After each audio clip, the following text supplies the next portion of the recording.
Before we continue, let me take you back to where we left off.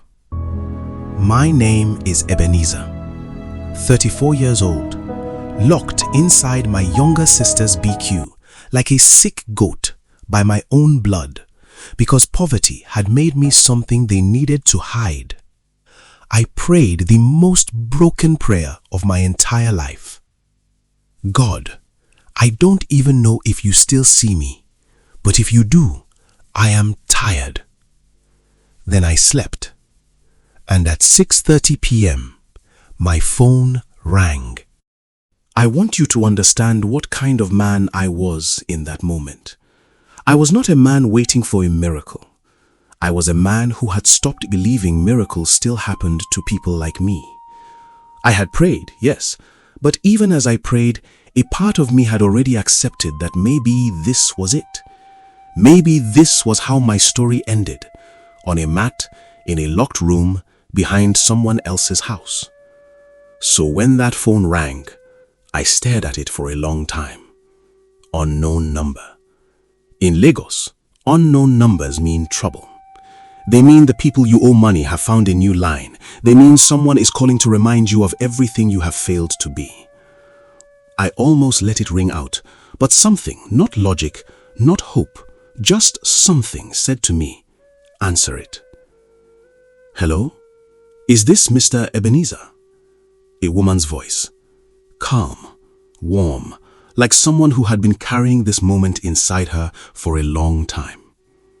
I said yes, and then she screamed. Not a scream of fear, the scream of someone who has been searching for something precious and has finally found it.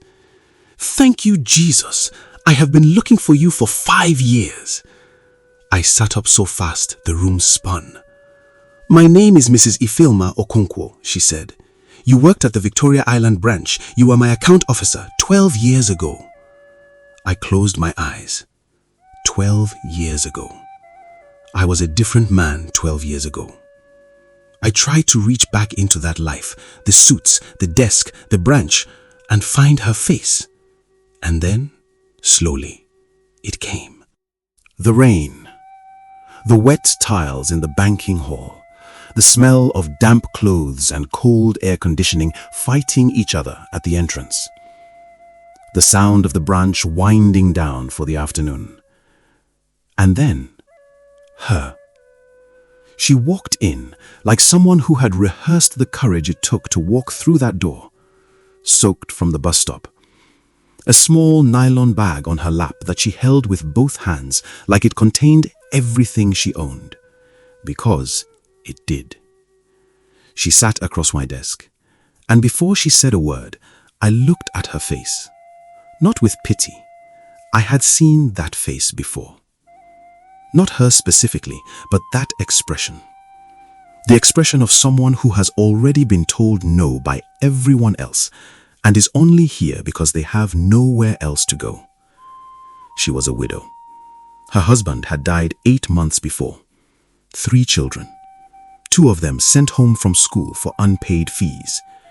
She needed a small loan. No collateral, no guarantor, no savings, nothing the bank would recognize as security. I looked at her file. I looked at her face again. And something in me, not policy, not procedure, just something human, made the decision before my head did. I gave her the money from my own pocket. Not the bank's money, mine. 150,000 naira. Enough to restart the small poultry business she had abandoned when her husband died. I told her to pay me back whenever she could. She cried at my desk. I gave her tissue and told her God was not finished with her story. Then she left, and honestly, I forgot about it. Not because she didn't matter, but because real kindness does not keep receipts. When you help someone, you let it go. That 150,000 naira, Mrs. Ifeoma said on the phone, her voice breaking, was the seed that grew into everything I have today. She paused. Mr. Ebenezer, I own 3 poultry farms now, in Enugu, in Auka, and in Onitsha. I have 47 employees. My children are all in university. My youngest just graduated. I could not speak. I have been looking for you for 5 years, since I had the means to find you. God kept putting your face in my dreams, kept waking me up at night and saying, find the man who helped you when no one else would. Let me tell you what I felt in that moment. It was not joy, not yet. It was something more complicated than joy. It was the feeling of watching a seed you planted and forgot about grow into a forest without you even knowing. It was the feeling of realizing that something you did in your best days had survived all of your worst ones. Please, she said, text me your account number. I want to send you something small, just for transport, so you can come and see me tomorrow. My hands were shaking so badly I mistyped my account number the first time. I sent it again, and then I sat there in that locked room on that mat on that bare concrete floor, and I waited. 60 seconds. That is how long it took. 60 seconds between sending my account number and the next thing that happened. My phone buzzed. 1 notification. I looked at the screen. I looked away. I looked back. I rubbed my eyes with the back of my hand and looked again. I want you to understand what I saw on that screen. Not 150,000 naira, not 500,000 naira, not even 1 million naira. The alert read, I genuinely thought my bank app was broken. 10 million naira. 10 million naira sent to the account of a man sitting on a mat in a locked room who had eaten nothing since yesterday. I did not shout immediately. I sat completely still for about 30 seconds, just staring at the screen, because some moments arrive too big for the body to process immediately. My mind said, this is real, but my chest hadn't received the message yet. My hands were still shaking, my eyes were still blinking at the screen, my body was still in the locked room. Then it hit me, all at once, like a wave that had been building for 3 years, finally reaching the shore. And I opened my mouth, and I screamed. Not a scream of madness, a scream of a man being pulled out of water he had been drowning in for 3 long years. The kind of scream that has no words, just sound, pure, raw, released. 3 years of pain leaving a human chest all at once. The door flew open.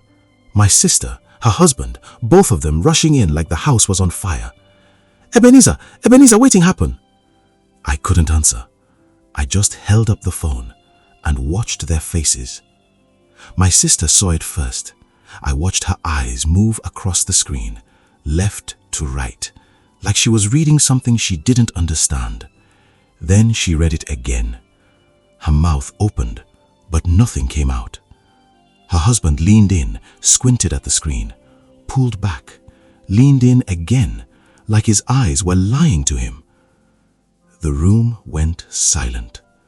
Not the silence of emptiness, the silence of reckoning.